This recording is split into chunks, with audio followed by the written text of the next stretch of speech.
Hey, I'm Mike. So I just finished using my Chipease wood chipper, and I'm just gonna go over everything that I found so far. I've got about 2.5 hours on it, 3 hours. It worked okay for what I wanted. So let me show. This is what it looks like. It has a 420cc, should be about 15 horse. That's what they said.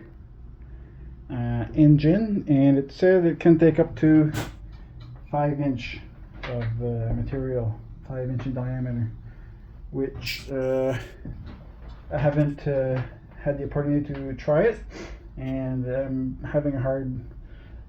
I don't know if it would take the 5" really. So the engine it's pretty good. It's got a key. It's got a battery box with a battery in here. It's got the hand crank. Regular engine, you have your throttle, your choke, and your fuel valve. Takes about a gallon, looks like, of fuel.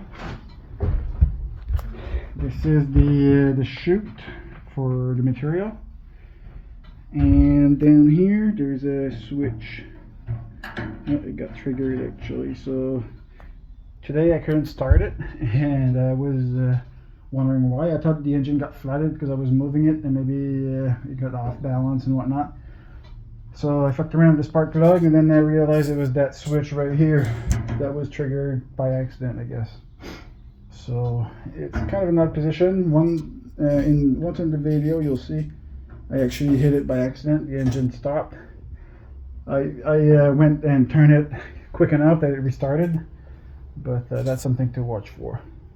It is obviously intended that if you get sucked in, you will hit it, and the engine will stop. Now, that being said, to get down in there and have your finger cut off, you have to really push it. I've had a few jams, and I wasn't able to. It was hard to reach the cutters, which are down here. That's me going down the chute, so it is very safe. There's no auto feed on it. It's gravity or self-feeding, just by the cutting blade. I've had a few jams, and to unjam it, it is this thing here. It had a cover on it, and I took it off, and the tool that came with it, which got that shape, doesn't even fit on it. But I've got a pipe wrench, and it worked pretty good. There's two bearings, one on each side, to be greased. Now, as far as the material, you'll see in the video, it did pretty good for what I wanted. I was looking to get something that would do 3 inches below and 3 inches and above. Could just be tossed in the trailer, or build or do firewood with it. So to me, to do 5" is not a big deal, but I wanted something that could actually take it, and this took pretty much everything I threw at it.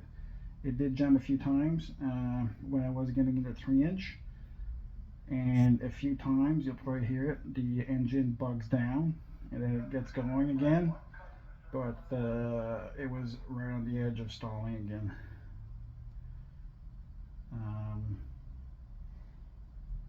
So this is a quick overview of it. I'll do more video on it later, but for what I did in 2.5 hours, that was pretty good. I'm pretty happy with it. All right, so enjoy the video, and please subscribe and give me a thumbs up. It's going to help me. Have a good day.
done.